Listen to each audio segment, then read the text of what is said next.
they go on the attack. They make demands. They claim powers they don't have. They bully and they threaten to retaliate, and they see if anyone will push back. And if nobody pushes back, they win. And then they go on to the next attack.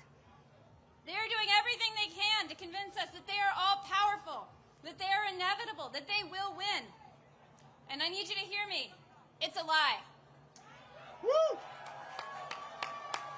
It's always been a lie. And the greatest danger we face is not Trump. It is how we, as a society, respond to this bullying, to this chilling effect. If we preemptively obey, if we shrink back, if we make ourselves small, if we do what they want in advance. Now we saw them try this play this week. Mike Johnson, Stephen Miller, their cronies on Fox News. They have spent the last week on the attack against No Kings, smearing all of us as anti-American. They tried to scare us out of gathering here today. And I've got a question for you. Are we afraid? No! Did they scare us off? No! Are we going to back down now? No! That's right, because what we are doing here today is as American as apple pie. We are standing up for our rights. We are standing up for our neighbors. We are here because we understand.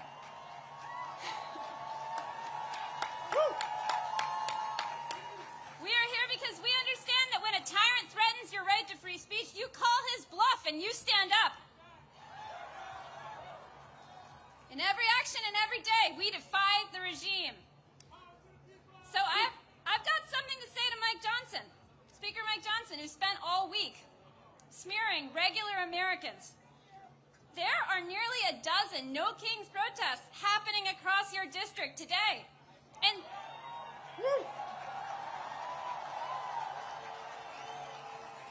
since you've not been doing your job for over a month now, I bet you've got time to stop by. Leah Greenberg, everybody. My God. Look, Leah is my spouse. She's my partner. She's the co-executive director of Indivisible. She's the real strategic brains behind Indivisible. We are indebted to her for her strategic vision. I'm biased, but I think we all agree. Look, I'm just here to tell a story.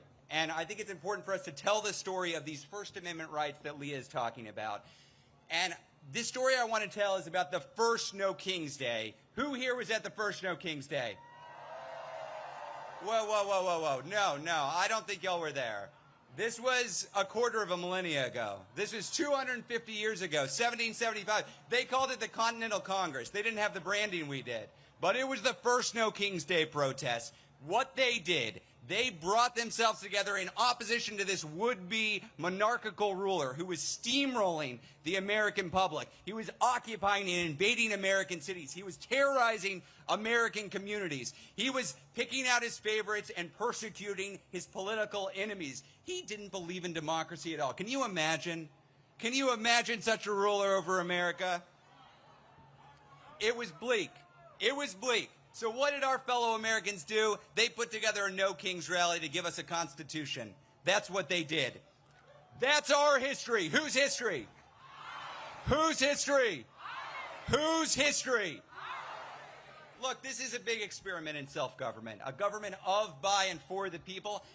Nobody here is under the illusion that this was a perfect union.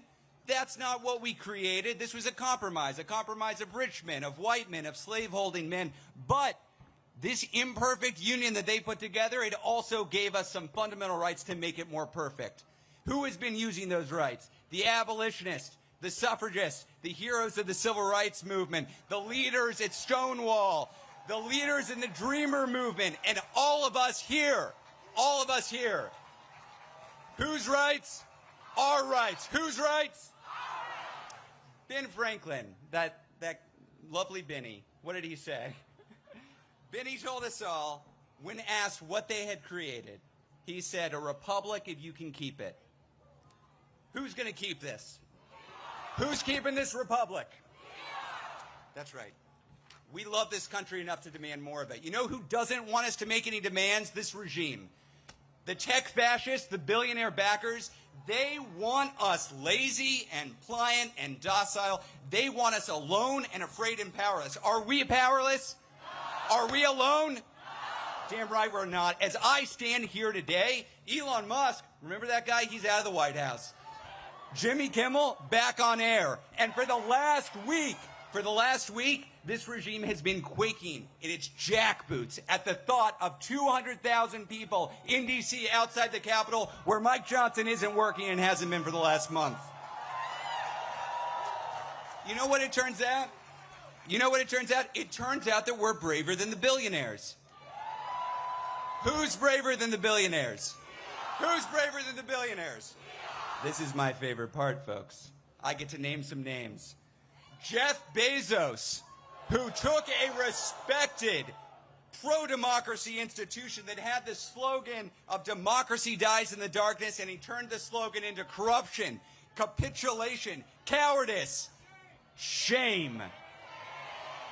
Mark Benioff, y'all see this guy in the news, the head of Salesforce, who is welcoming troops into San Francisco?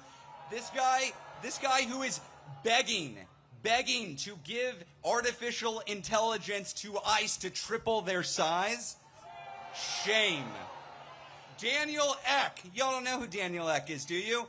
The CEO of Spotify, which right now is robbing from musicians and running ads to recruit for a secret police force that terrorizes our communities. Mark Zuckerberg. End of story. Need I say more? But we're not just booing, y'all. We're not just booing. We're organizing. This is a movement of everyone in this country who is taking a side.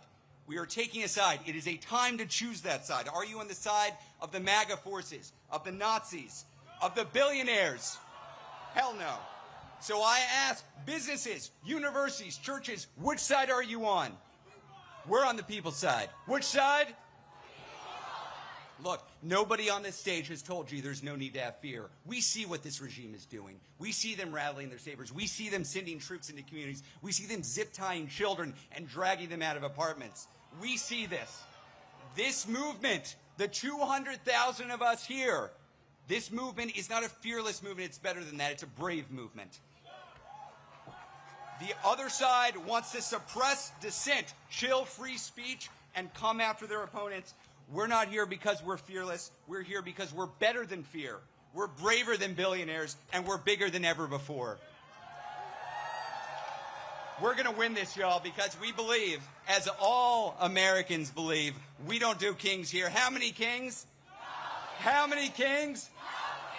Now, we had a little bit of extra time in the program, and a guy in Vermont with some ideas about this wanted to come up. So let's have him out.